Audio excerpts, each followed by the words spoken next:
All right, guys, the meat and potatoes of everything Rescue Swimmer School, the one thing that everyone talks about, we're going to discuss in this video and kind of what to expect through the training and my experience kind of going through, and we're going to do it right now.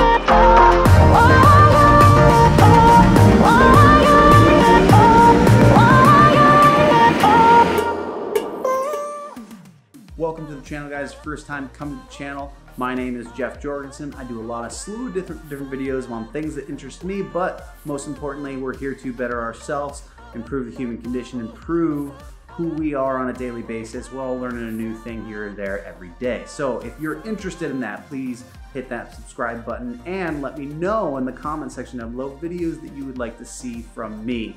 I make these videos because I hear from you that you want to hear about this stuff, so I make them for you guys. Rescue Swimmer School, or ARSS, Aviation Rescue Swimmer School. This is where a lot of the attrition happens, okay? This is where a lot of people drop out. They can't do it. It's hard for them along the way.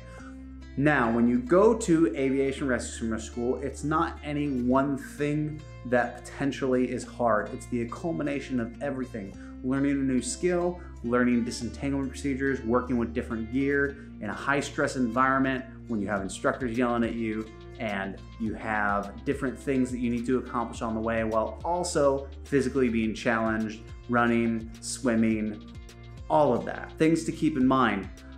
There's gonna be something that more than likely challenges you along the way. So through Aviation Rescue Swimmer School, you are basically sent there to learn how to take people from a water environment and extract them to a rescue platform. Aviation Rescue Swimmer School is that you're taking them into a helicopter. So you're deploying from the helicopter, what you do in the water along the way, and then bringing them out and applying basic first aid to them, which is basically first responder first aid in the helicopter. So CPR, stuff along that nature, basic. You'll hear this all the time, DCAT, BTLS. I'll go through it later in a video, but you're gonna learn these things along the way, and it's very high pace, okay? The entire ARSS school is 5 weeks long. Now, not too long, but long enough. There is stuff in there for overland rescue. So whether you get land, get out of the helicopter and have to bring someone in a litter, some of the things that a lot of people have problems with is breaks, hold, escapes, and releases, which is basically someone attacks you in the water and how to get out of that. That recently changed actually, and they should be coming out with it in Aviation Rescue Swimmer School. Again, these are all my own opinions and based upon my experience and in no way reflect actual policy within the Navy. So take everything that I say with, this is what I'm saying, not what the Navy says, and these are based on my experiences. So you have disentanglement procedures, and the hard thing that everyone talks about is breaks, hold, escapes, releases, or now they call it underwater jiu-jitsu, where basically someone grabs onto you, how to get out of that. And this really sets people apart when it comes into the training pipeline because it somewhat shows them in a stressful environment and what it takes to basically get in there, get in the scenario, something happens, how you're going to adapt to it. That's the biggest thing that I saw teaching surface rescue swimmers was that difference is it's apparent. People who have problems with this early on, most time don't make it, but each step is a building block. So you'll have mass clearing, you'll go into breaks, hold, escapes, and releases, unless the curriculum has changed within the past year and a half. Then you have PT usually about 3 times a week. You're swimming every day. You have underwater swimming. No, never swim underwater by yourself, alone, before you join, ever. Don't go underwater swimming at all, okay? That's holding your breath and swimming for an extended period of time. This is a high-risk training environment when you're actually in Aviation Rescue Swimmer School, and everything is tailored. There's safety precautions, there's stuff that we have to adhere to in order to train you effectively and safely. So, that being said, you have PT, you got push-ups, sit-ups, your standard calisthenics, you have runs, you have group-paced runs, sprints, all that stuff, and then you have everything in the pool. On top of that, you'll have some time where you're just gonna be waiting around towards the next evolution.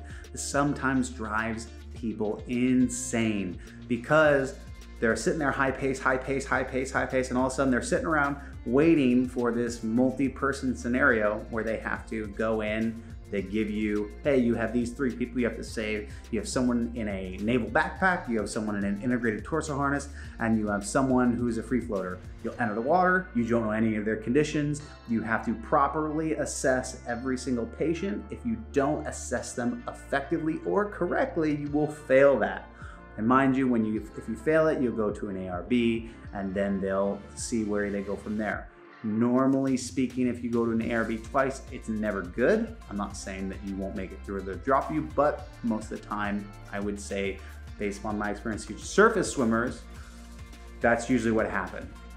So it is challenging. You're gonna have room inspections, uniform inspections, all of those things add up to one another. So it's not any one thing. It's balancing out all of these different attributes while learning the different gear, what to disconnect first, what order to disconnect it, and everything in general that is dealing with these complicated things. So if you guys like this video, please hit that like button. Let me know in the comment section down below what you think you want to hear next. Also, if you want to see the series on what it is to be an aviation rescue swimmer in the pipeline, check out the video on the top here. And if you want to see what videos we have that you would like specifically, whether it be aviation rescue swimmer, gaming, or whatever, I do gaming videos because I'm a nerd, check out this video right here. And we'll catch you guys next time.